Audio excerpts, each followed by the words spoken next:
నమస్కారం BTV news కి స్వాగతం. ఈనాటి ముఖ్యాంశాలు. సీఎం చంద్రబాబు అధ్యక్షతన కేబినెట్ భేటీ. రాష్ట్రంలోని పేదలందరికీ హౌసింగ్ కల్పించే విషయంలో మంత్రులు ఎమ్మెల్యేలు బాధ్యత తీసుకోవాలని సీఎం ఆదేశం. కొత్త ఎమ్మెల్యేలకు అవగాహన కల్పించాలని తెలుగుదేశం మంత్రులకు మంత్రి లోకేష్ సూచన. విశాఖ సీఐఏ సదస్సుపై మంత్రులతో లోకేష్ చర్చ. 14-15 తేదీలో విశాఖ వేదికగా జరిగే పెట్టుబడుల భాగస్వామ్య సదస్సుని కలిసికట్టుగా విజయవంతం చేద్దామని మంత్రి పిలుపు. నూరుభాష దూదేకుల సంక్షేమం కార్పొరేషన్ చైర్మన్ గా నాగుల్మీర ప్రమాణ స్వీకారం. పాల్గొన్న ఎంపీ కేశినేని చిన్ని, టీడీపీ నేతలు. నాగుల్మీర ఆధ్వర్యంలో కార్పొరేషన్ ఆర్థికంగా అభివృద్ధి చెందాలని విజయవాడ ఎంపీ కేశినేని శివనాథ్ ఆకాంక్ష. జీఎస్టీ మోసాలపై టోల్ ఫ్రీ నంబర్ ద్వారా ఫిర్యాదు చేసుకోవచ్చని ప్రభుత్వ పన్నుల అధికారులు వెల్లడి. అలాగే పోర్టల్ యూజర్ ఐడి, పాస్వర్డ్ సృష్టించుకుని ఫిర్యాదు నమోదు చేసే అవకాశం ఉందని సూచన. రాష్ట్రంలోని పేదలందరికీ హౌసింగ్ కల్పించే విషయంలో మంత్రులు ఎమ్మెల్యేలు బాధ్యత తీసుకోవాలని ముఖ్యమంత్రి చంద్రబాబు నాయుడు ఆదేశించారు. నివాస స్థలం లేని వారందరికీ అర్హుల జాబితా రూపొందించి అందరికీ హౌస్ సైట్స్ దక్కేలాగా చూడాలని తెలిపారు. సంవత్సరంలోగా నివాస స్థలం లేని వారికి లబ్ధి చేకూరేలాగా ప్రభుత్వం చర్యలు తీసుకోవాలని సూచించారు. సీఎం చంద్రబాబు అధ్యక్షతన కేబినెట్ భేటీ నిర్వహించడం జరిగింది. సమావేశంలో పలు అభివృద్ధి పనుల పురోగతిపై సీఎం ఆరా తీశారు. అభివృద్ధి పనుల్ని మంత్రులు ఎప్పటికప్పుడు పర్యవేక్షించాలని తెలిపారు. పేదలందరికీ హౌసింగ్ కల్పించే విషయంలో మంత్రులు ఎమ్మెల్యేలు బాధ్యత తీసుకోవాలని ఆదేశించారు. త్వరితగతిన రెవెన్యూ సమస్యల్ని పరిష్కరించాలని అన్నారు. ప్రభుత్వం చేసే మంచిని ప్రజల్లోకి తీసుకువెళ్లే విషయంలో మంత్రులతో పాటు ఎమ్మెల్యేలు కూడా బాధ్యత తీసుకోవాలని ఈ సందర్భంగా సీఎం సూచించారు. రెవెన్యూ సమస్యల పరిష్కారం విషయంలో జాప్యం తగదని అన్నారు. త్వరితగతిన సమస్యల పరిష్కారానికి సరైన విధానం రూపొందించాలని సూచించడం జరిగింది. వైజాగ్ పార్ట్నర్షిప్ సమ్మిట్ ద్వారా యువతకు మనం ఏం చేస్తున్నామో తెలియచేయాలని సీఎం చంద్రబాబు అన్నారు. పాఠశాలల్లో వాళ్లకు ఎవరికైనా ఆసక్తి ఉంటే వాళ్ళు ఈ పార్ట్నర్షిప్ సమ్మిట్ చేసే విధంగా ఏర్పాటు చేయాలని సూచించారు. ఇందుకోసం మంత్రులు పనిచేయాలని అన్నారు. పార్ట్నర్షిప్ సమ్మిట్ కి ఉపరాష్ట్రపతి వస్తున్నారని, పుట్టపర్తిని ఆధ్యాత్మిక కేంద్రంగా చేయాలని సూచించారు. ఈ సమ్మిట్ కి ప్రెసిడెంట్, ప్రధాని, వైస్ ప్రెసిడెంట్, గవర్నర్లు, ముఖ్యమంత్రులు చాలా మంది వస్తున్నారని ఈ సందర్భంగా తెలిపారు. కూటమి ఎమ్మెల్యేలు ఎవరైనా తప్పు చేస్తుంటే ఇన్ఛార్జి మంత్రులు జోక్యం చేసుకుని సరిచేయాలని దిశానిర్దేశం చేశారు. కొత్త ఎమ్మెల్యేలకు అవగాహన కల్పించాలని తెలుగుదేశం మంత్రులకు మంత్రి నారా లోకేష్ సూచించారు. అలాగనే విశాఖ సీఐఏ సదస్సుపై కూడా మంత్రులతో జరిగిన సమావేశంలో లోకేష్ చర్చించారు. 14-15 తేదీలో విశాఖ వేదికగా జరిగే పెట్టుబడుల భాగస్వామ్య సదస్సుని కలిసికట్టుగా విజయవంతం చేద్దామని మంత్రి పిలుపునిచ్చారు. తెలుగుదేశం మంత్రులతో మంత్రి నారా లోకేష్ ఉండవల్లి సీఎం క్యాంపు కార్యాలయంలో బ్రేక్ఫాస్ట్ సమావేశం నిర్వహించారు. సీనియర్ ఎమ్మెల్యేలు, నేతలతో తొలిసారి గెలిచిన ఎమ్మెల్యేలకు అవగాహన కల్పించారని తెలిపారు. సీనియర్లు ఎమ్మెల్యే అయిన కొత్తలో ఎలాంటి ఇబ్బందులు ఎదుర్కొంటున్నారు, ఎలాంటి సమస్యలు అధిగమించి ఈ స్థాయికి వచ్చారనే అవగాహన కొత్త ఎమ్మెల్యేలకు అవసరమని తెలిపారు. కొత్త ఎమ్మెల్యేలు వరుస విజయాల్లో కొనసాగించాలంటే సీనియర్ల అనుభవాలు నేర్చుకోవాలని కీలక సూచనలు చేశారు. ఈ నెల 14-15 తేదీలో విశాఖ వేదికగా జరిగే పెట్టుబడుల భాగస్వామ్య సదస్సుని కలిసికట్టుగా విజయవంతం చేద్దామని ఈ సందర్భంగా సూచించారు. వీటి ద్వారా ప్రత్యక్షంగా, పరోక్షంగా లక్షలాది మందికి ఉద్యోగ ఉపాధి అవకాశాలు లభిస్తాయని తెలిపారు. టీడీపీలో క్రమశిక్షణ గల నాయకుడు నూరుభాష దూదేకుల సంక్షేమ కార్పొరేషన్ చైర్మన్ నాగుల్మీర ఆధ్వర్యంలో కార్పొరేషన్ ఆర్థికంగా అభివృద్ధి చెందాలని విజయవాడ ఎంపీ కేశినేని శివనాథ్ ఆకాంక్షించారు. ఈ సంఘానికి నిధులు కూడా వచ్చే విధంగా ఆంధ్రప్రదేశ్ రాష్ట్ర మైనార్టీ సలహాదారులు ఎంఏ షరీఫ్ నాగుల్మీరాతో కలిసి సీఎం చంద్రబాబుతో మాట్లాడి కృషి చేస్తామని తెలిపారు. నూరుభాష దూదేకుల సంక్షేమ కార్పొరేషన్ చైర్మన్ గా నాగుల్మీర ప్రమాణ స్వీకారంతో పాటు ఆ కార్పొరేషన్ కి చెందిన 15 మంది డైరెక్టర్ల ప్రమాణ స్వీకార మహోత్సవ కార్యక్రమం తాడేపల్లిలోని అన్నపూర్ణ కన్వెన్షన్ లో సోమవారం అంగరంగ వైభవంగా జరిగింది.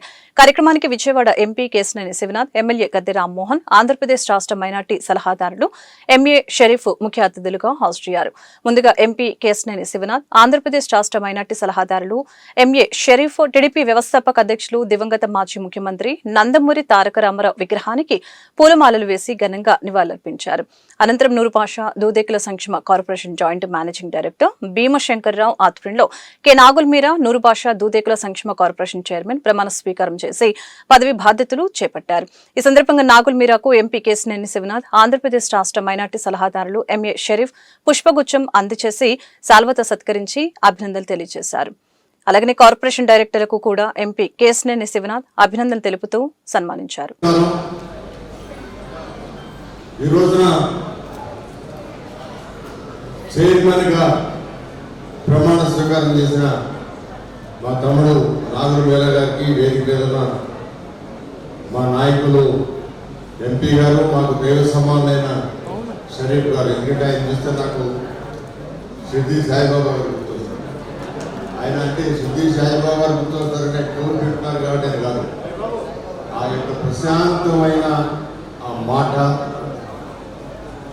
సందర్భాన్ని బట్టి ఆ అల్లా ఏ విధంగా నడిపిస్తే ఆ విధంగా నడుస్తానని చెప్పి పండుగలు వస్తే కార్పొరేషన్ డైరెక్టర్లకి అందరికీ కూడా కంగ్రాచులేషన్స్. ఇక వేదిక మీద ముఖ్య అతిథిగా వచ్చిన షరీఫ్ గారి గురించి ఎంత చెప్పినా కూడా తక్కువగా చేసి చెప్పినట్టు.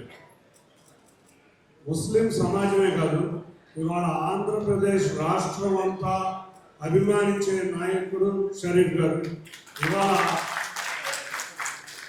అమరావతి ప్రాంతం అమరావతి రాజధానిగా నిలబడ్డానంటే ఆ రోజు షరీఫ్ గారు కౌన్సిల్లో మిగతా తెలుగుదేశం ఎమ్మెల్సీలతో పాటు చేసిన పోరాట ఫలితమే ఇవాళ మన కళల రాజధాని అమరావతి. అటువంటి గొప్ప వ్యక్తి, విలువలున్న వ్యక్తి, క్రమశిక్షణ గల తెలుగుదేశం పార్టీలో నాయకులు. అటువంటి వారిని ఇప్పుడు వచ్చిన మనం, లేకపోతే కొత్తగా తెలుగుదేశం పార్టీలో వచ్చే వాళ్ళందరూ కూడా ఆయన అడుగుజాడలో నిలవాలని నేను కోరుకుంటున్నాను. ఎందుకంటే ఆ రోజు ఆయన గనక ఏ చిన్న ఇబ్బందిగా ఫీల్ అయినా ఇవాళ అమరావతి అనేది మనకు ఉండేదే కాదు.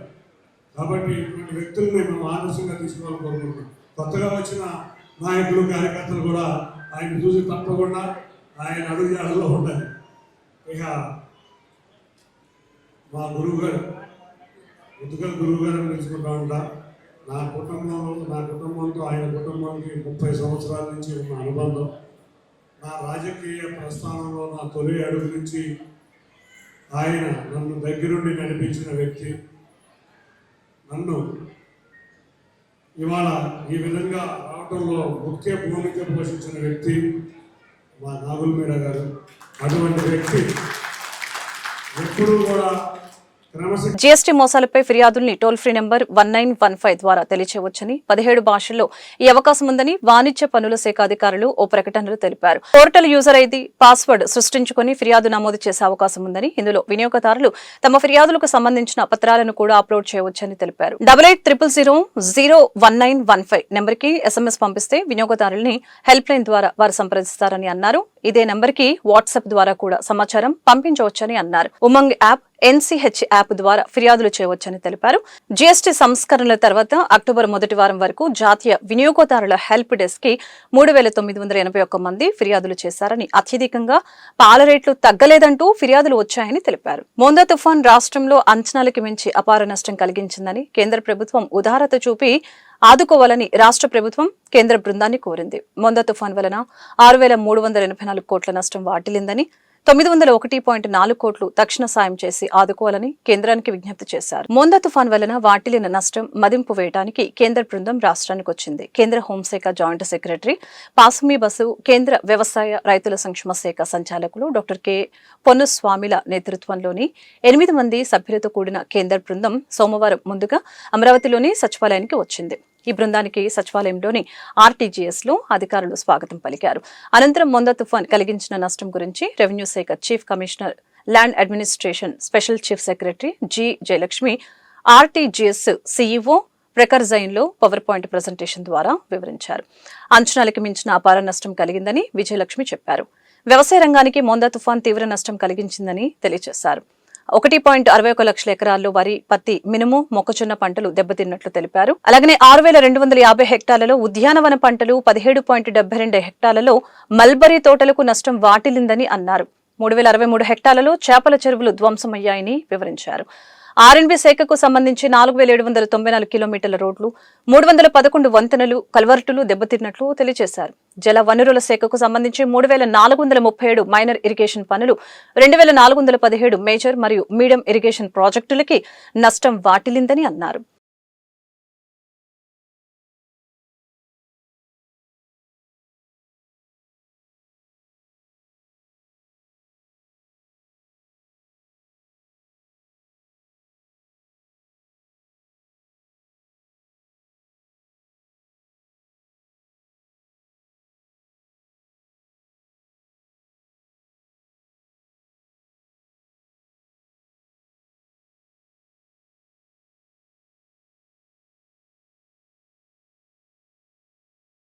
పీజీఆర్ఎస్ అర్జీల పరిష్కారంలో నాణ్యత పెరగాలని, మరింత మెరుగైన సంతృప్తికరమైన పరిష్కారాలు చూపాలని జిల్లా కలెక్టర్ లక్ష్మీష అధికారులను ఆదేశించారు. సోమవారం నిర్వహించిన పీజీఆర్ఎస్ కి మొత్తం 155 అర్జీలు అందాయని కలెక్టర్ వెల్లడించారు. సోమవారం స్థానిక కలెక్టరేట్లోని శ్రీ పింగళి వెంకయ్య సమావేశ మందిరంలో సంయుక్త కలెక్టర్ ఎస్ ఇలకియాతో కలిసి ప్రజల నుంచి అర్జీలను స్వీకరించిన అనంతరం జిల్లా కలెక్టర్ లక్ష్మీష మాట్లాడారు. అర్జీల పరిష్కారంలో విధానపరమైన లోపాలు లేకుండా చూడాలని తెలిపారు. అర్జీల పరిష్కారం సరిగ్గా నిర్వహించని అధికారులపై చర్యలు తీసుకోబోతున్నారు తెలిపారు. ఫిర్యాదుల ఆడిటింగ్ ని నిక్కచ్చిగా చేయాలని చెప్పారు. కీలక ప్రగతి సూచికలు, నియోజకవర్గ విజన్ కార్యాచరణ ప్రణాళిక లక్ష్యాలని తప్పనిసరిగా సాధించాలని తెలియజేశారు. పోలీస్ శాఖకు 23, పురపాలక పరిపాలన పట్టణాభివృద్ధి శాఖకు 20, ఆరోగ్య పంచాయతీరాజ్ శాఖలకు 8, డిఆర్డీఏకు 6, దేవాదాయ శాఖకు 5, విద్య, గృహ నిర్మాణం, జల వనరులు, సర్వే శాఖలకు 4 చొప్పున, విభిన్న ప్రతిభావంతుల సంక్షేమం, గ్రామీణ నీటి సరఫరా శాఖలకు 3 చొప్పున అర్జీలు వచ్చాయని తెలిపారు.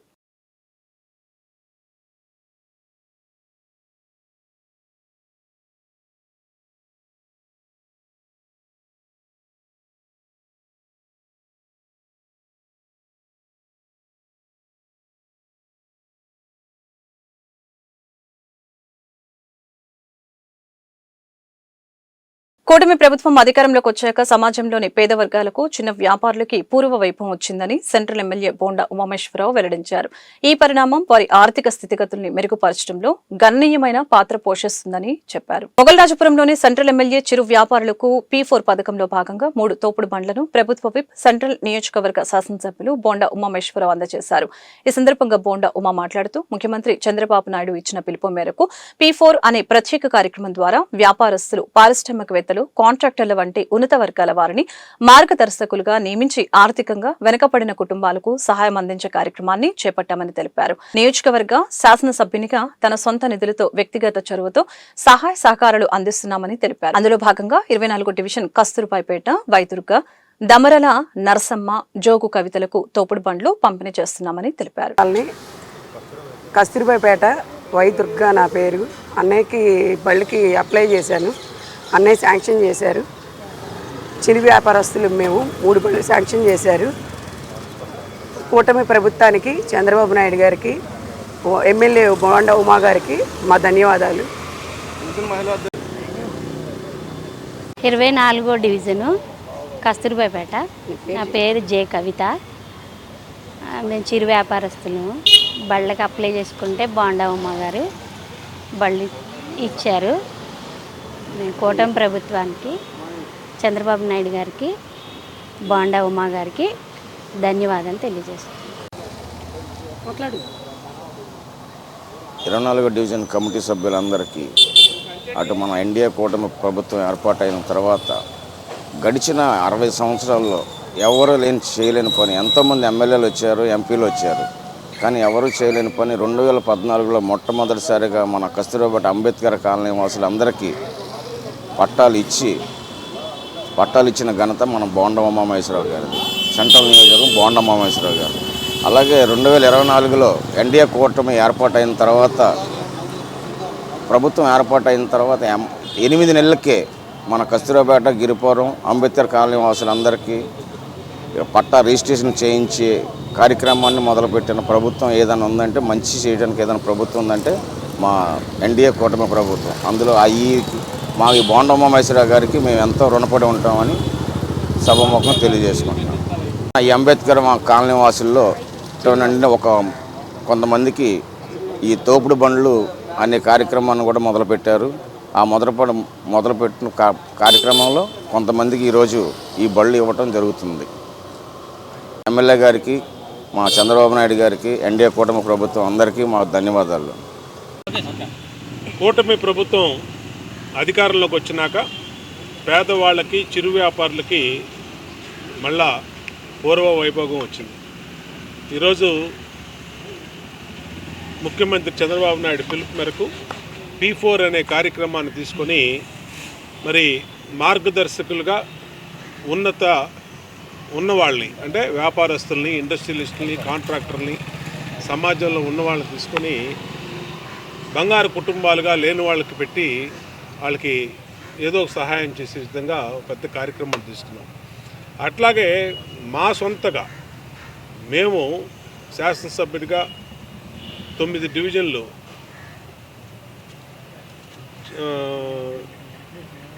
తీసుకున్నాం. 9 డివిజన్లోని పేదవాళ్ళందరికీ కూడా ఏ అవసరం ఉన్నా, ఏ కార్యక్రమం ఉన్నా, పెళ్ళి అయినా, లేదంటే చావు అయినా, లేదంటే చదువులకైనా తోచినంత సహాయం చేస్తూ ఉన్నాం. ముఖ్యంగా చిరు వ్యాపారులకి తోపుడు బళ్ళు ఉచితంగా ఇచ్చి వాళ్ళకి బ్యాంకు లోను 15,000 రూపాయలు ఎటువంటి గ్యారంటీ లేకుండా ఆధార్ కార్డు మీద 15,000 లోను, 15,000 కట్టేస్తే మళ్ళీ 25,000, మళ్ళీ 50,000 కూడా ఇచ్చే విధంగా వాళ్ళకి కాల్ మనీ కానీ అధిక వడ్డీలు బారిన పడకుండా వాళ్ళకి అండగా ఉంటా ఉన్నాం. అట్లాగే వాళ్ళకి జోన్లు పెట్టి వాళ్ళకి ఆ జోన్లో వ్యాపారం చేసుకునే దానికి సదుపాయం కల్పిస్తూ ఉన్నాం. అంతేకాకుండా వాళ్ళకి లైసెన్సులు కూడా ఇస్తూ ఉన్నాం స్ట్రీట్ వెండర్స్కి. అన్ని రకాలుగా పేదవాళ్ళకి, చిరు వ్యాపారులకి అండగా ఉండే విధంగా ఇస్తూ ఉన్నాం. ఇప్పటికీ నేను శాసనసభ్యుడైనాక దాదాపు 300 బళ్ళు, టిఫిన్ బళ్ళు కానీ, ఇస్త్రీ బళ్ళు, రజక సోదరులకి, అలాగే తోపుడు బళ్ళు అన్నీ ఇవ్వటం జరిగింది. ఇది ఒక నిరంతర ప్రక్రియ. ఈరోజు 24వ డివిజన్లో మరి మా పార్టీ నాయకులు మరి అప్పారావు కానీ, కృష్ణ కానీ, మా రమణ కానీ.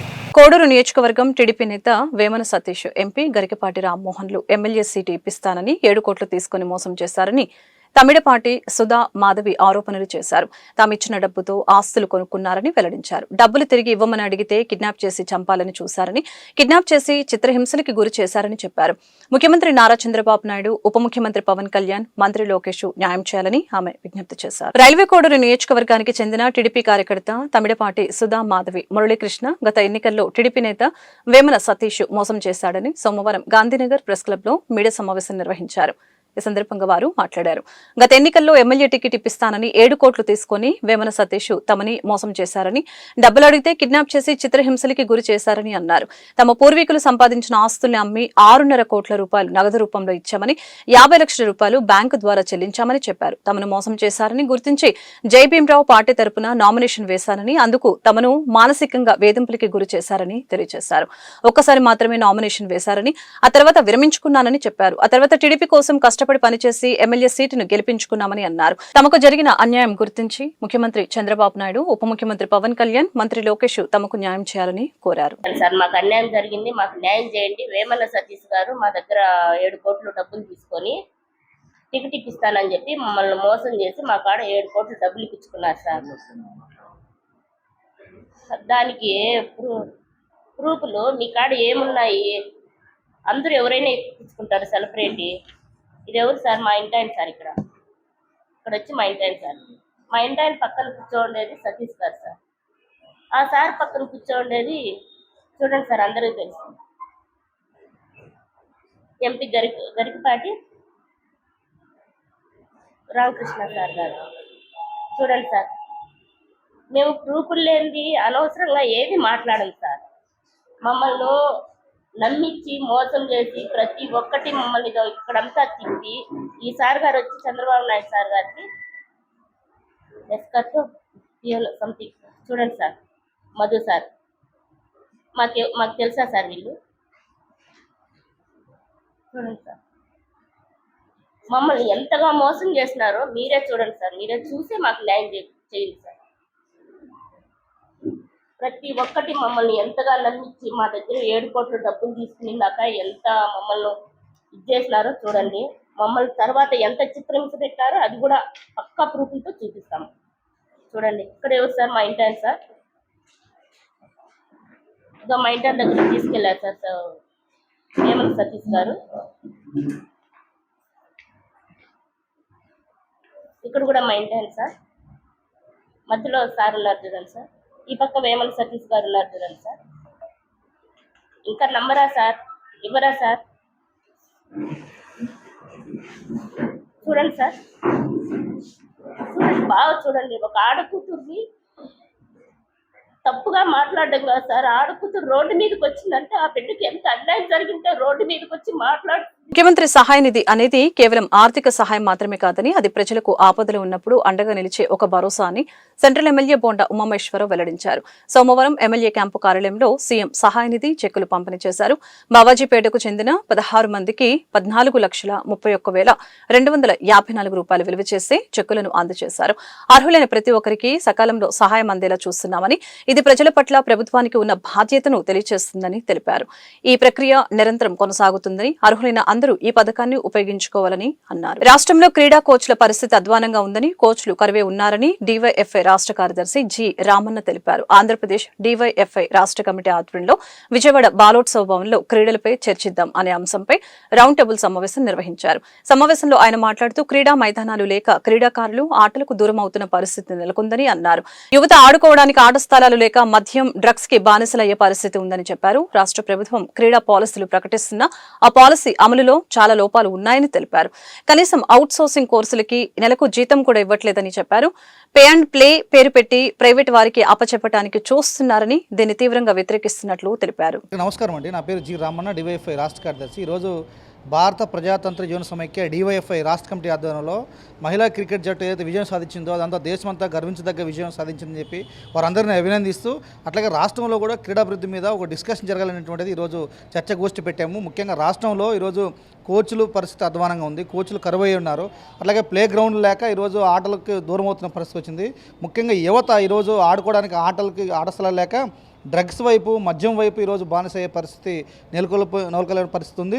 ఇప్పటికైనా రాష్ట్ర ప్రభుత్వం ఈరోజు క్రీడా పాలసీ ప్రకటిస్తున్నా పాలసీ అమల్లో చాలా లోపాలు ఉన్నాయి. అట్లాగే నిధులు ఏదైతే బడ్జెట్ ఇస్తున్నారో ఈరోజు శాప్కి సంబంధించిన దాంట్లో చాలా అధ్వానంగా ఉన్నాయి. కనీసం అవుట్ సోర్సింగ్ కోచ్లకు సరైన నెలకోసారి జీతం ఇచ్చే పరిస్థితి కూడా లేని పరిస్థితి ఉంది. ఈరోజు మొత్తం ప్లే గ్రౌండ్ అన్నింటిని కూడా ఈరోజు పే అండ్ ప్లే పేరు పెట్టి ప్రైవేట్ వాళ్ళకి అప్పచెప్పడానికి ప్రయత్నం జరుగుతుంది. దీన్ని మేము తీవ్రంగా వ్యతిరేకిస్తున్నాం. క్రీడ అనేటువంటిది వ్యాపార రంగం కాదనేటువంటిది ఈ సందర్భంగా తెలియజేస్తూ, మహిళలు ఈరోజు సాధించిన విజయం మొత్తం దేశమంతా కూడా ఒక రకమైన సాంఘిక విజయం. మహిళల మీద వివక్ష జరుగుతున్న నేపథ్యంలో మహిళలు దేంట్లోనూ తక్కువ కాదనేటువంటిది దేశం గర్వించదగ్గ విజయం సాధించారు. వారందరినీ మనస్ఫూర్తిగా అభినందిస్తూ, రాబోయే రోజుల్లో కూడా క్రీడారంగ అభివృద్ధి కోసం డివైఎఫ్ఐ కంకణం బద్దలు కట్టుకొని తప్పనిసరిగా పెద్ద ఎత్తున పోరాడుతుంది. అట్లాగే దీని మీద కృషి చేస్తుంది. వార్తలు ముగించే ముందు ముఖ్యాంశాలు మరొకసారి.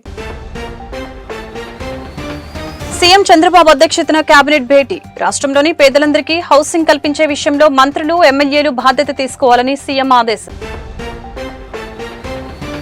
కొత్త ఎమ్మెల్యేలకు అవగాహన కల్పించాలని తెలుగుదేశం మంత్రులకు మంత్రి లోకేష్ సూచన. విశాఖ సిఐఏ సదస్సుపై మంత్రులతో లోకేష్ చర్చ.